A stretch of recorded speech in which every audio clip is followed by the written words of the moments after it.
Hey, I've been thinking about creating this video for a while. After more than, a decade of working alongside highly sensitive people and exploring the developments in the research and seeing understanding of the trait become more popularized in mainstream culture, I guess I've been like, I really want to spend some time just returning to the basics of the trait for the sake of my own overwhelmed brain, to remind myself of what we know, how we know it, and why it matters when it comes to our understanding of sensory processing sensitivity, sensory intelligence, heightened sensory awareness, biological high responsive environmental, high sensory attunement. There are lots of names associated with the trait of SPS, sensory processing sensitivity, and a lot of things that get projected onto it that don't necessarily universally belong with it.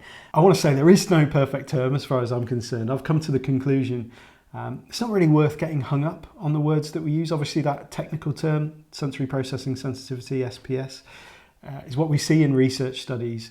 And so there's an understanding of what that means. Then different people have used different words to describe it to fit certain people that they speak with or work with, which I think speaks to one of the core truths around the trait of sensitivity, which is no two highly sensitive people are the same. You know, it's not a personality type. Nobody has a monopoly on defining how a sensitive person should act, or, you know, what sort of, job they should do, or the kind of life that they should live.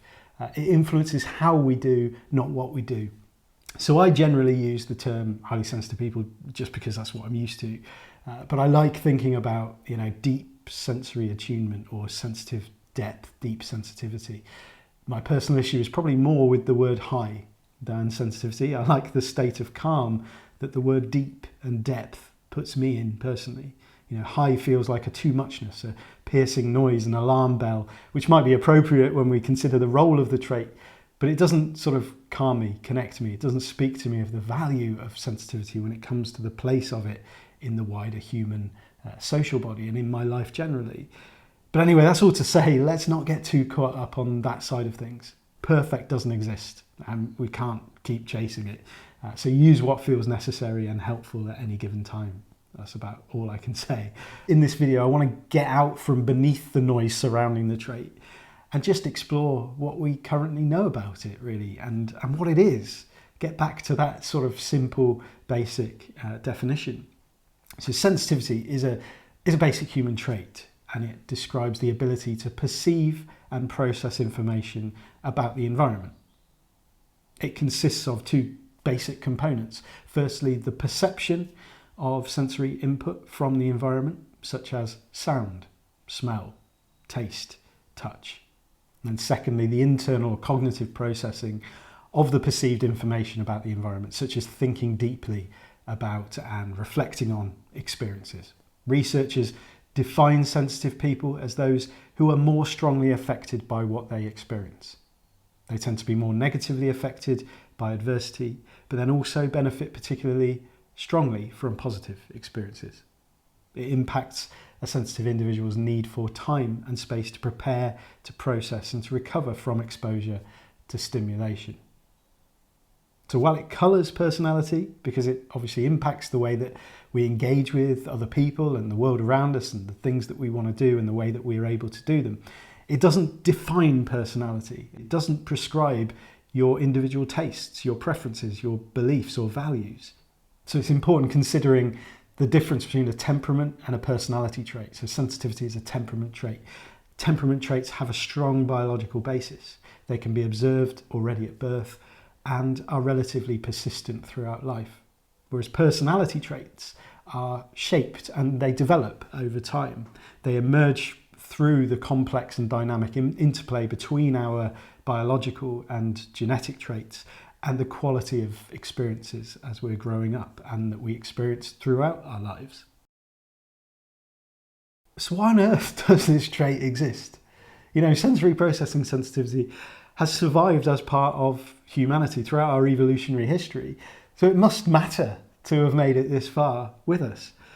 So they say, broadly speaking, large animals have developed two main survival strategies. So aggression on the one hand, so being first no matter what, and then sensitivity, so taking time to observe before acting. And both of these approaches can lead to success and produce skilled warriors and hunters and protectors, but they have quite distinct styles, distinct approaches to the way that they survive. Sensitivity in humans, it's a unique way for individuals and the species as a whole to survive. It leads certain individuals to wait, to watch, and to see the big picture before acting creatively and intelligently based on the observed and the sensed data and the information. The sensitivity has been found in over 100 species.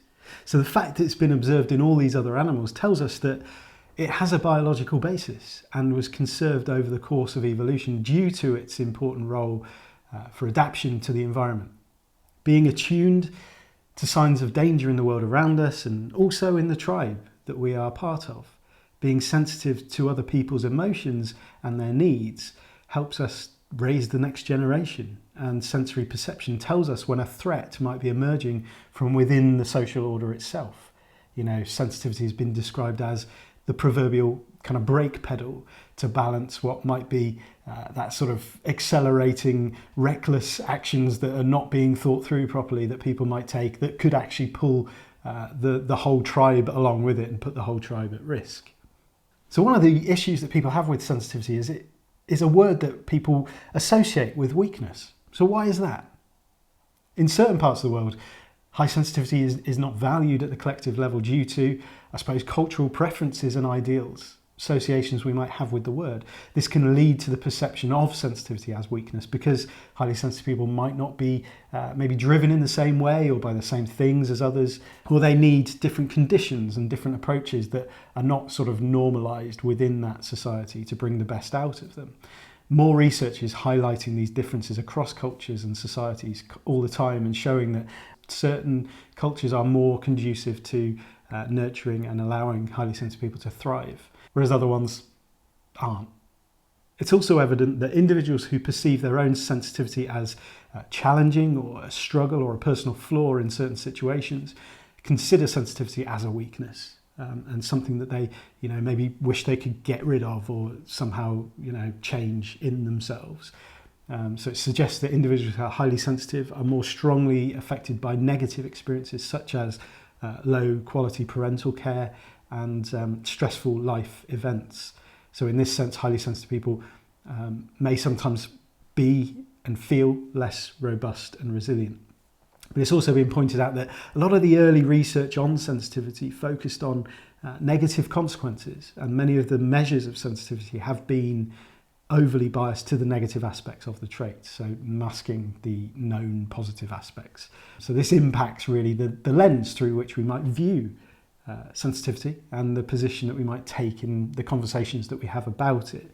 So that is worth bearing in mind. But research has shown that highly sensitive children are more likely to develop behavioural problems if they've been exposed to negative parenting practices. And we know that because sensitive people process information more deeply, they tend to get more easily overwhelmed in highly stimulating or chaotic environments. And so this may in turn negatively impact their energy and their performance within those situations. But we might also see sensitivity described as a strength. So what do we mean by that?